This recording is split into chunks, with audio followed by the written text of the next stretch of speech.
si gran parte de lo que crees sobre la Virgen María no estuviera en la Biblia? Hoy revelaremos 10 enseñanzas populares sobre María que, según las Escrituras, no son más que mitos y distorsiones, porque conocer la verdad nos ayuda a mantener el foco en lo verdaderamente esencial, el Evangelio de Jesucristo. Número 10. María es la Madre de Dios. Esta frase tiene su origen en la interpretación teológica de María como Theotokos, término griego que significa portadora de Dios o Madre de Dios. Este título fue proclamado oficialmente por la Iglesia Católica en el Concilio de Éfeso en el año 431 después de Cristo, con el fin de defender la divinidad de Cristo contra las herejías de la época. Sin embargo, este título, aunque comúnmente aceptado en el catolicismo, no se ajusta plenamente a la enseñanza bíblica. Es cierto que María fue la madre terrenal de Jesús, pero no se puede decir que sea la Madre de Dios en un sentido absoluto. Jesús, como la segunda persona de la Trinidad, ya existía en su divinidad antes de su nacimiento en la carne. La Biblia deja claro que Dios es eterno, sin principio ni fin, y que Jesús, en su naturaleza divina, existía antes de la creación del mundo.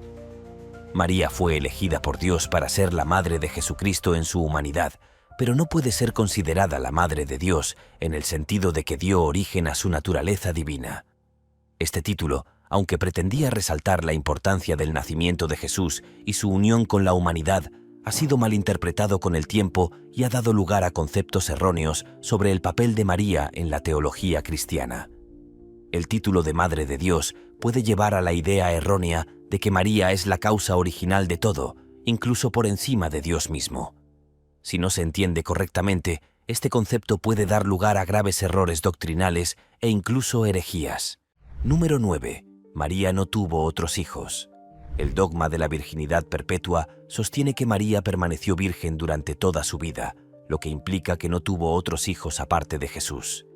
Esta enseñanza es promovida principalmente por la Iglesia Católica, que cree que María no tuvo relaciones sexuales con su esposo José después del nacimiento de Jesús y que su virginidad se conservó a perpetuidad. Sin embargo, esta interpretación contradice lo que la Biblia enseña claramente. En varios pasajes del Nuevo Testamento se hace referencia a los hermanos y hermanas de Jesús. En el Evangelio de Mateo, capítulo 13, versículos 55 y 56, dice: ¿No es este el hijo del carpintero? ¿No se llama su madre María y sus hermanos Jacob, José, Simón y Judas? ¿No están todas sus hermanas con nosotros? ¿De dónde, pues, saca este hombre todas estas cosas? Este pasaje menciona específicamente a Jacob, José, Simón y Judas mismo como hermanos de Jesús, además de referirse a sus hermanas, lo que claramente sugiere que Jesús tenía otros hermanos y hermanas. De manera similar, en Marcos capítulo 6, versículo 3, se repite esta idea. ¿No es este el carpintero, el hijo de María, hermano de Jacob, Judas y Simón? ¿No están también aquí con nosotros sus hermanas? Y se escandalizaron a causa de él. Este texto también es explícito al nombrar a los hermanos de Jesús, lo que confirma la existencia de otros hijos de María. El término griego usado en estos pasajes para hermanos es adelphoi, que significa hermanos en sentido literal, no primos ni parientes. El argumento católico de que adelphoi se refiere a primos no se sostiene en un contexto lingüístico o histórico. En el griego del Nuevo Testamento, adelphoi se usa principalmente para describir a hermanos de sangre, como en muchos otros textos de la Biblia. Por ejemplo, en Hechos 1.14 leemos: Todos estos perseveraban en oración y súplica con las mujeres, con María la madre de Jesús y con sus hermanos. Al referirse a los hermanos de Jesús, se usa el mismo término parvi. Todos estos perseveraban unánimes en oración y súplica junto con las mujeres y María. Este versículo también indica que los hermanos de Jesús eran personas cercanas a él, lo que refuerza la idea de que eran hermanos de sangre y no primos. Además, en Juan capítulo 7, versículos 3 al 5, se vuelve a mencionar a los hermanos de Jesús, y su actitud hacia él parece indicar una relación de hermanos biológicos. Observemos lo que dice el relato bíblico. Y sus hermanos le dijeron: Sal de aquí y vete a Judea, para que también tus discípulos vean las obras que haces. porque nadie que busque ser conocido hace algo en secreto. Si haces estas cosas, date a conocer al mundo, porque ni siquiera sus propios hermanos creyeron en él.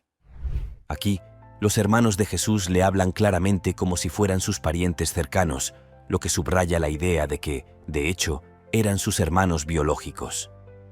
En cuanto a la enseñanza de la virginidad perpetua de María, no existe respaldo explícito en las Escrituras para esta afirmación. El Nuevo Testamento, lejos de confirmar que María permaneció virgen toda su vida, indica más bien que ella y José tuvieron otros hijos. En Mateo, capítulo 1, versículo 25, se menciona que José no conoció a María hasta después del nacimiento de Jesús. Leamos la historia bíblica.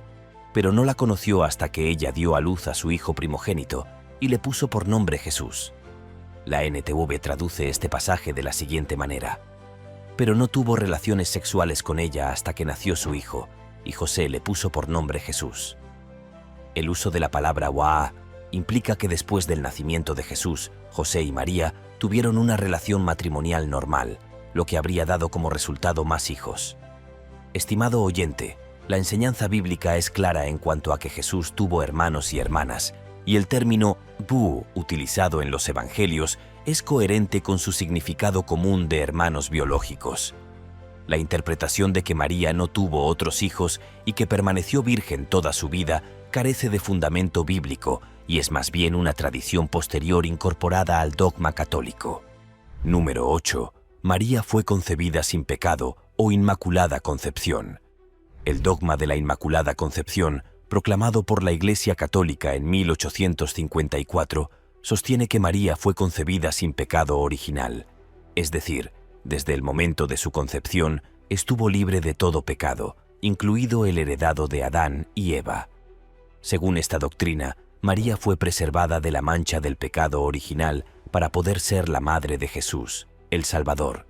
Sin embargo, esta enseñanza no se sustenta en las Escrituras y se aparta de lo que la Biblia enseña sobre la naturaleza humana. La Biblia es clara en que todos los seres humanos, sin excepción, nacen con el pecado original. En Romanos 3, 23, se afirma contundentemente: por cuanto todos pecaron y están destituidos de la gloria de Dios. Este versículo declara que todos los seres humanos, independientemente de su estatus o condición, han pecado y están separados de la gloria de Dios. María, como ser humano, no es una excepción a esta regla, ya que, según las Escrituras, todos los seres humanos heredan la naturaleza pecaminosa de Adán.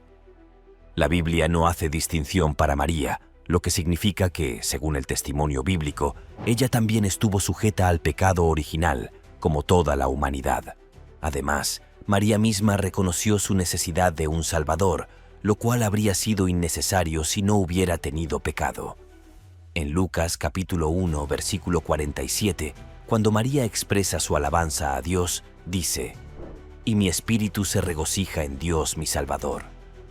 Si María hubiera nacido sin pecado, como sugiere el dogma de la Inmaculada Concepción, no necesitaría un Salvador. Sin embargo, en este versículo ella reconoce claramente a Dios como su Salvador, lo que implica que ella también necesitaba la salvación que Cristo traería al mundo. Esta declaración resalta la humildad de María y su comprensión de que, aunque fue elegida para ser la madre de Jesús, no era una persona sin pecado, sino una mujer necesitada de redención como todos los demás. El dogma de la Inmaculada Concepción se originó a lo largo de los siglos como una forma de defender la santidad de María, dado su importante papel como madre de Jesús. Sin embargo, esta doctrina no tiene fundamento en las Escrituras y no fue enseñada por la Iglesia primitiva. No hay evidencia en la Biblia que sugiera que María fue concebida sin pecado, y las Escrituras no afirman su santidad antes del nacimiento de Jesús. Más bien, la Biblia enfatiza que todos los seres humanos, incluida María, necesitan la gracia y la salvación de Dios a través de Jesucristo. Número 7. María ascendió al cielo en cuerpo y alma. La Asunción de María es un dogma proclamado por la Iglesia Católica en 1950, que sostiene que María fue llevada al cielo en cuerpo y alma sin experimentar la muerte física. Este dogma busca exaltar a María como una figura especial, digna de ser llevada al cielo de la misma manera que Jesús ascendió tras su resurrección. Sin embargo, no existe evidencia bíblica ni histórica que respalde este evento, y la Biblia establece claramente que la ascensión al cielo en cuerpo y alma fue un privilegio exclusivo de Jesús.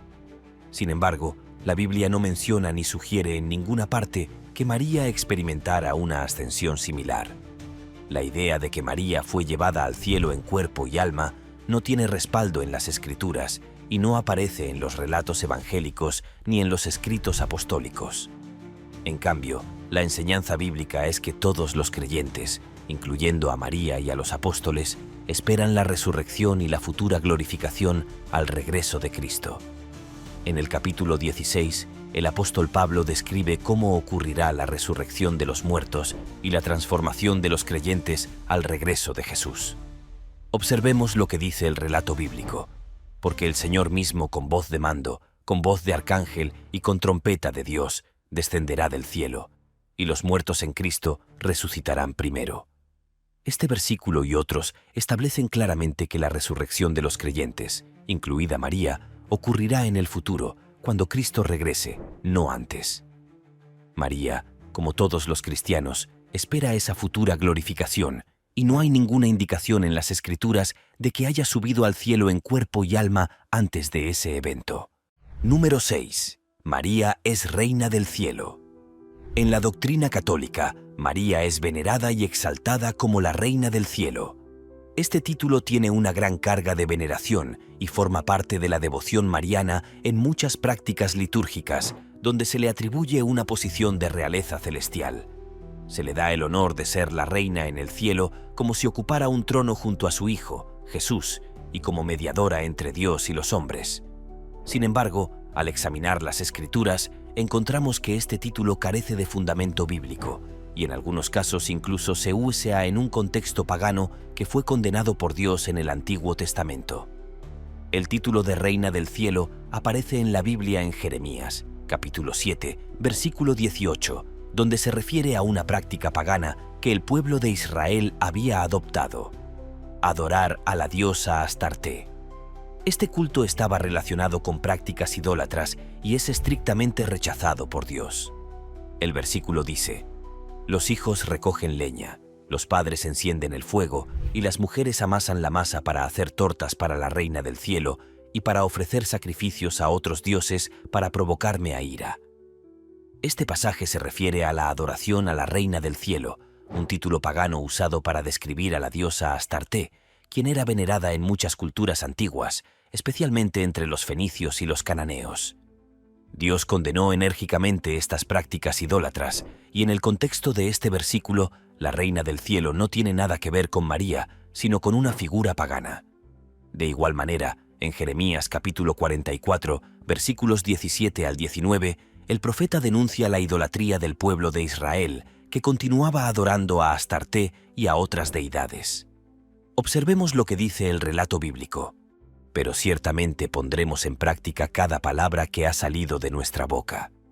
Para ofrecer incienso a la reina del cielo, derramándole libaciones, como nosotros y nuestros padres, nuestros reyes y nuestros príncipes, hemos hecho en las ciudades de Judá y en las calles de Jerusalén.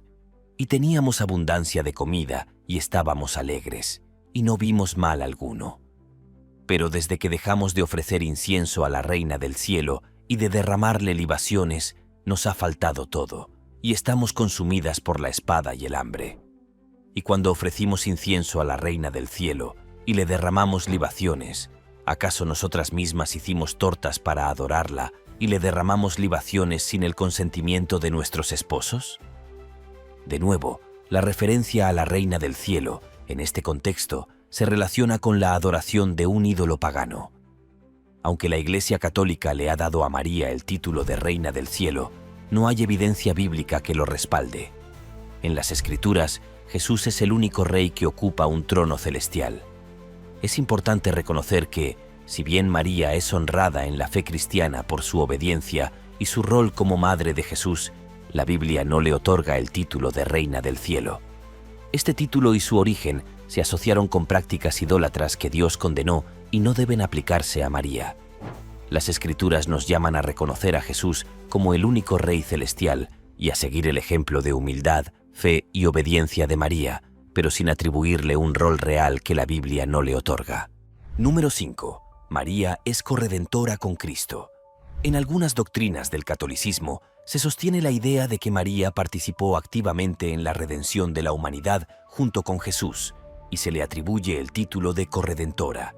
Este concepto sostiene que María, siendo la madre de Jesús y habiendo consentido en ser el instrumento a través del cual el Salvador vino al mundo, tuvo un papel clave en la salvación humana. Sin embargo, al examinar las Escrituras, encontramos que esta idea carece de fundamento bíblico y distorsiona el mensaje central del Evangelio, que afirma que solo Jesús es el Redentor y Salvador del mundo. La Biblia es clara al señalar que la obra redentora de la humanidad fue realizada exclusivamente por Jesús, quien es el único mediador entre Dios y los hombres. En Isaías capítulo 53, versículo 5, se describe el sacrificio único de Jesús como la base de nuestra redención. Leamos el relato bíblico. Mas él herido fue por nuestras transgresiones, molido por nuestros pecados. El castigo de nuestra paz fue sobre él, y por su llaga fuimos nosotros curados. Este pasaje profético del Antiguo Testamento se refiere a la obra redentora de Cristo, quien sufrió y murió por los pecados de la humanidad, soportando el castigo que nos correspondía. Este sacrificio es único y suficiente para la salvación de todos los que creen en él.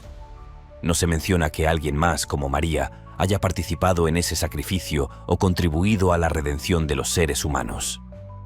En el Nuevo Testamento, el apóstol Pedro deja claro que solo Jesús tiene el poder de salvar. En Hechos capítulo 4, versículo 12, dice: «Y en ningún otro hay salvación, porque no hay otro nombre bajo el cielo, dado a los hombres, en que podamos ser salvos». Este versículo afirma enfáticamente que la salvación solo se puede lograr a través de Jesucristo, enfatizando que no hay otra figura, ni siquiera María, que desempeñe un papel redentor en la salvación del mundo. La enseñanza bíblica es clara al respecto. El sacrificio de Jesús en la cruz fue único y suficiente para redimir a la humanidad del pecado. En Hebreos capítulo 10, versículo 12, se destaca la perfección del sacrificio de Cristo. Notemos lo que dice el relato bíblico.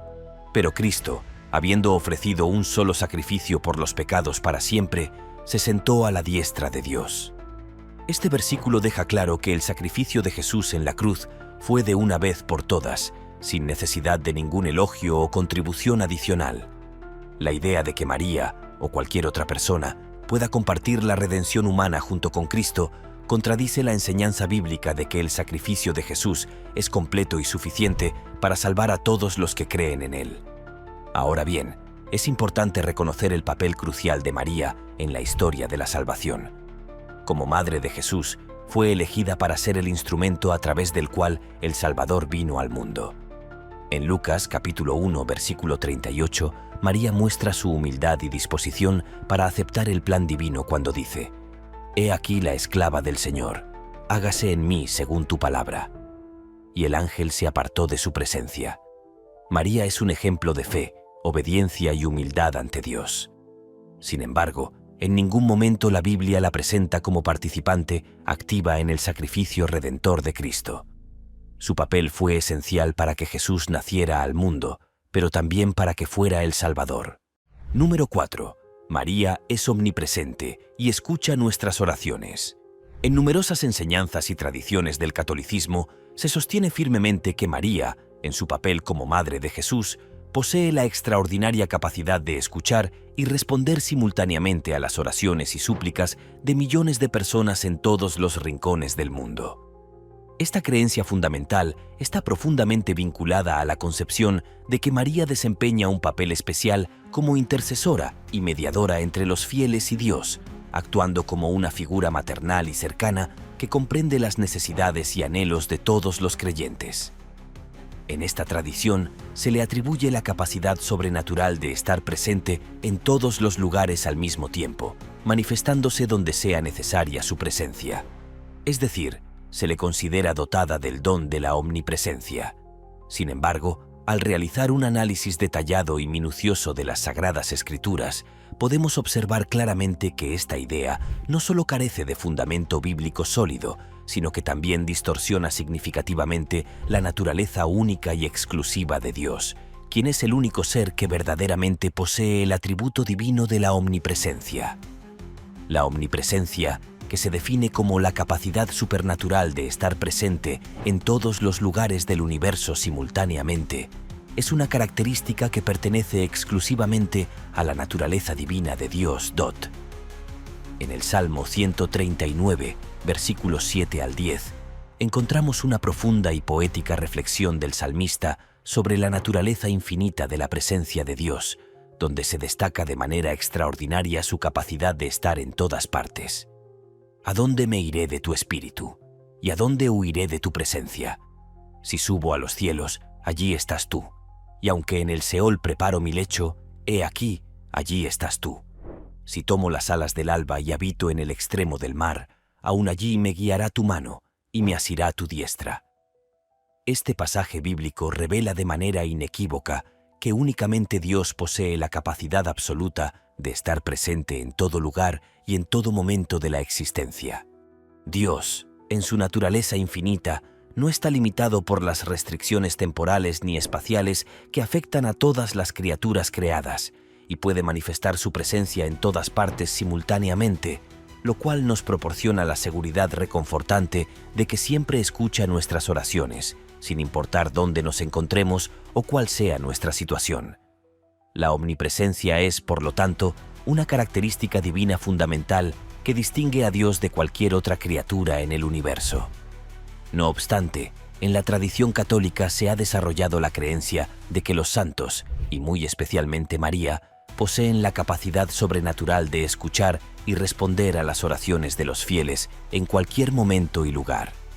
La Biblia, como fuente fundamental de la verdad revelada, no nos enseña en ningún pasaje que los santos ni ninguna otra persona creada, independientemente de su grado de santidad o cercanía a Dios, posean el atributo divino de la omnipresencia. En la primera carta a Timoteo, capítulo 2, versículo 5, se establece con absoluta claridad que existe un solo mediador entre Dios y los hombres, y ese mediador único es Jesucristo. Examinemos con atención el texto bíblico. Porque hay un solo Dios y un solo mediador entre Dios y los hombres, Jesucristo hombre. Este versículo fundamental nos recuerda que, si bien María es justamente estimada y respetada por su papel único como madre terrenal de Jesús, ella no ocupa ni puede ocupar el papel de mediadora entre los seres humanos y Dios. Este papel mediador y salvador corresponde exclusiva y únicamente a Jesucristo. Número 3. Apariciones marianas. Muchas de las apariciones marianas más conocidas, como las de Fátima en Portugal y Guadalupe en México, han sido ampliamente aceptadas y veneradas dentro de la Iglesia Católica. Estas apariciones han sido objeto de devoción para millones de personas a lo largo de los siglos, y en muchos casos se les atribuyen mensajes especiales de María, la Madre de Jesús, dirigidos a la humanidad para instar al arrepentimiento, la oración o la conversión. Sin embargo, desde una perspectiva bíblica, estas apariciones no tienen confirmación ni respaldo en las Escrituras, y en algunos casos, las enseñanzas asociadas con ellas parecen contradecir lo que la Biblia afirma claramente. En primer lugar, la Biblia es clara en cuanto a que el mensaje final de Dios ya ha sido revelado a través de Jesucristo. El escritor de la Epístola a los Hebreos, en el capítulo 1, versículos 1 y 2, nos dice: Dios, habiendo hablado muchas veces y de diversas maneras en otro tiempo a los padres por los profetas, en estos últimos días nos ha hablado por medio de su Hijo, a quien designó heredero de todo y por medio de quien creó el universo. Este pasaje destaca que el mensaje de Dios a la humanidad ya ha sido completo y definitivo en Jesucristo. No hay necesidad de nuevas revelaciones ni mensajes divinos mediante visiones o apariciones posteriores, porque la obra redentora de Cristo es suficiente para la salvación de los seres humanos. El carácter final del mensaje de Dios en Cristo también concuerda con las palabras de Jesús en el Evangelio, donde afirma que su palabra es la que permanece para siempre. El cielo y la tierra pasarán, pero mis palabras no pasarán. En este sentido, cualquier mensaje o aparición que pretenda añadir o modificar el mensaje de Cristo debe ser examinado con atención, ya que podría distorsionar el testimonio bíblico. Ahora bien, es importante señalar que las apariciones marianas han dado lugar a una devoción excesiva a la figura de María, llevándola a veces a un estatus casi divino. Si bien María es una figura respetada en el cristianismo como Madre de Jesús y modelo de fe, el culto o la veneración excesivos a María pueden distraer de lo que realmente importa, el culto exclusivo a Dios. Jesús mismo lo dejó claro en Mateo 4:10, cuando fue tentado por Satanás, que solo a Dios se le debe dar culto. Adorarás al Señor tu Dios y solo a Él servirás. Número 2. María, Madre de todos los cristianos. En muchas tradiciones cristianas, particularmente en el catolicismo, se dice que María es la madre de todos los cristianos. Esta idea surge principalmente de la interpretación de las palabras de Jesús en la cruz. Al ver a su madre y al discípulo amado, dijo: «Mujer, ahí tienes a tu hijo». Luego dijo al discípulo: «Ahí tienes a tu madre».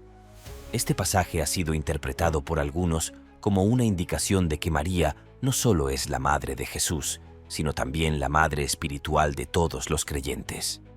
Sin embargo, es importante considerar que la Biblia no respalda explícitamente la noción de que María sea la madre espiritual de todos los cristianos en un sentido universal o continuo.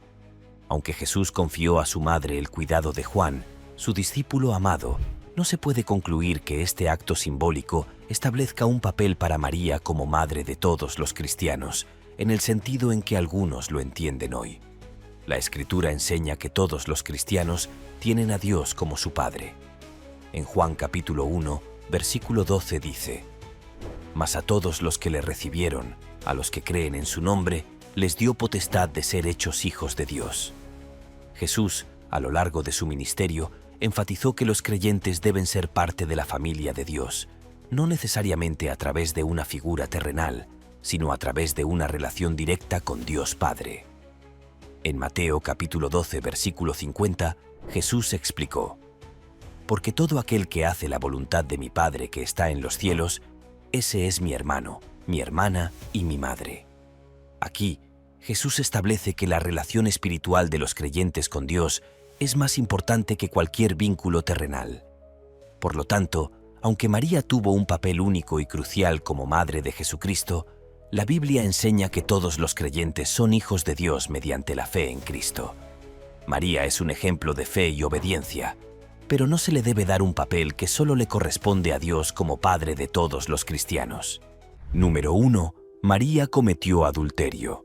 La afirmación de que María cometió adulterio con un soldado romano proviene de algunas teorías y acusaciones infundadas que circulan, especialmente en ciertos círculos judíos que rechazan a Jesús como el Mesías.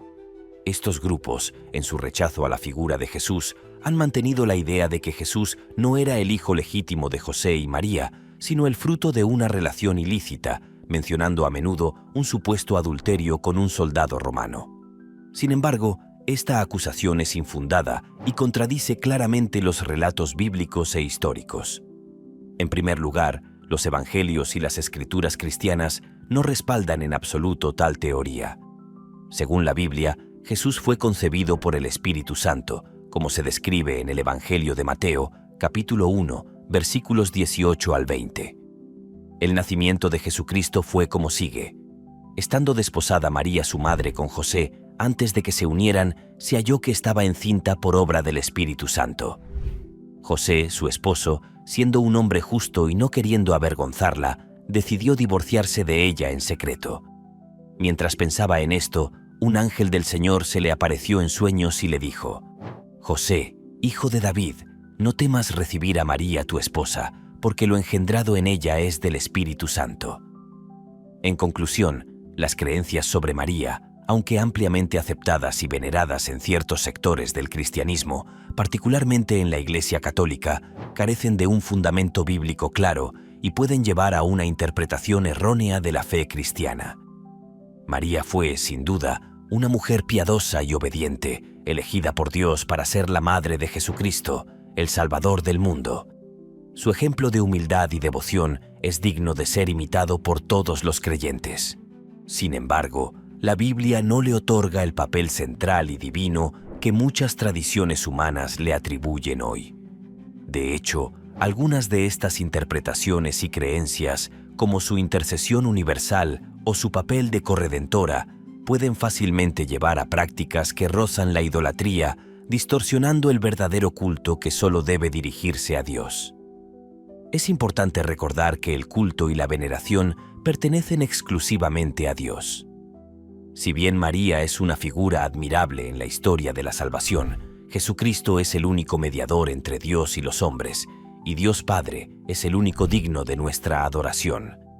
La antigua acusación de los católicos romanos contra los cristianos evangélicos de que odiamos a María es infundada. Esta afirmación surge de la falta de comprensión de nuestra postura. No aceptamos las doctrinas antibíblicas que los católicos romanos han construido en torno a María. Ninguna confesión de fe evangélica enseña que María sea odiada. Este argumento de que María es odiada es falso y constituye un intento de manipulación por parte de los católicos romanos.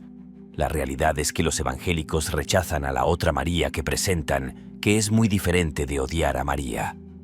La María de la doctrina católica romana no es la misma María que encontramos en las Escrituras. Estimado oyente, las Escrituras son la única fuente de autoridad para conocer correctamente a Dios y practicar la fe genuina. A través de la Biblia, Dios ha revelado su voluntad, y es allí donde debemos buscar la verdad y la guía para vivir una vida cristiana fiel. Por lo tanto, es esencial que regresemos a las Escrituras como la única fuente de verdad. Al hacerlo, podemos evitar caer en doctrinas y tradiciones humanas que desvían nuestra atención del mensaje central del Evangelio, que es la salvación en Cristo Jesús. La verdadera devoción cristiana se centra en Él, en su sacrificio por la humanidad y en su obra redentora, suficiente para nuestra salvación. Y así llegamos al final de este video. Hasta el próximo video.